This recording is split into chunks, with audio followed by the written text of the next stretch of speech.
How America became great before World War I. The main thing on the planet was the British Empire. Its colonies stretched across the oceans, and the London pound sounded more weighty than any gold.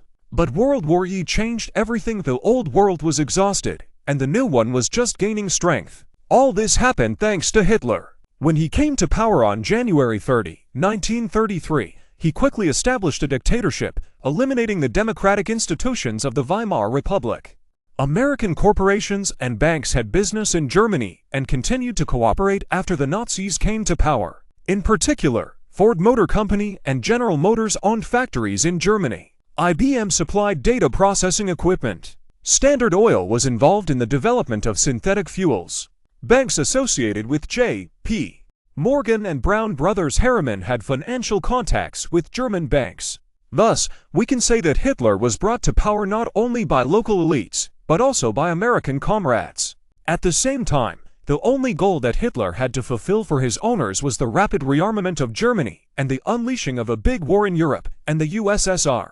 If you think that Hitler did not have an owner, that is, someone to whom he obeyed and carried out all the instructions while in power in Germany, then you are very mistaken. To dispel your doubts, I will give you some facts that show that Hitler was controlled and led from beginning to end. First, like a crazy Hitler in power in Germany, he managed to raise the economy and military industry in 5 years literally from scratch. Here you simply cannot do without a lot of foreign capital and technology. Secondly, why Hitler captured all of Europe and Switzerland, which is full of banks with gold, did not go to conquer. It's just that its owners controlled Switzerland and financed it through these banks. Hitler, like Stalin, both studied with Gurshev and knew about the reincarnation of the soul. But they also knew that they could cheat the whole thing a little and be reborn remembering their past life, and this is almost immortality, is true in a perverse form from the point of view of the Creator. How deeply they knew these practices remains an open question. But this knowledge made them insane and ruthless. In addition, Hitler knew about yellow caps and how they can kill people without touching the body, but only by acting on the vagus nerve of a person at a distance. Everyone who was familiar with their practices was afraid of them. And Hitler's owners worked very closely with the yellow caps in those days. Therefore, when Hitler came to power, he still remained under their full control. Here I will not retell the history of the Second World War, but only dwell on some interesting facts that historians and official science prefer to keep silent about. What would you finally understand who brought Hitler to power, and why? It is necessary to answer the question, and to whom in the results it was beneficial. Who emerged victorious in this bloody war? That's right. After the war, the only country that won was America. The American government did not directly finance Hitler, but various private companies and banks could freely do this throughout the war through Swiss banks. First, during the war years, America's GDP grew by 133%, unemployment fell to 1%, exports rose to 550%. Thus, America's economy and industry grew significantly thanks to the war. Indeed, during the war, the Americans supplied weapons to Europe, and towards the end of the war, weapons were already supplied to the USSR.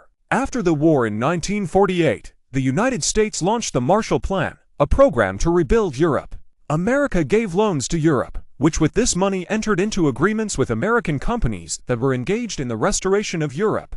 In fact, the money given to Europe went back to America. Secondly, after the victory over Hitler, all of Europe was in ruins and Great Britain was left alone without its main trading partners, which America took advantage of in December 1945. After ratification by most participants, the Bretton Woods monetary and financial system can be said to have rewritten history, and the dollar became the world currency. This is one of the most important tasks that the Americans managed to accomplish thanks to Hitler. America became a hegemon thanks to the Bretton Woods system.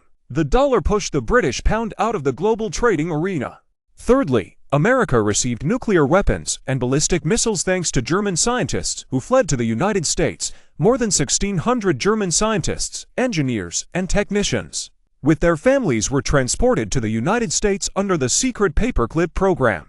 By testing nuclear bombs on Japanese civilians and killing more than 210,000 people, the United States showed the world that it has a new type of weapon more powerful than any created at that time. So the United States became a superpower. In this way, with the help of a big war, one state represented by the United States upstaged the once most powerful state of Great Britain, becoming a superpower and world hegemon.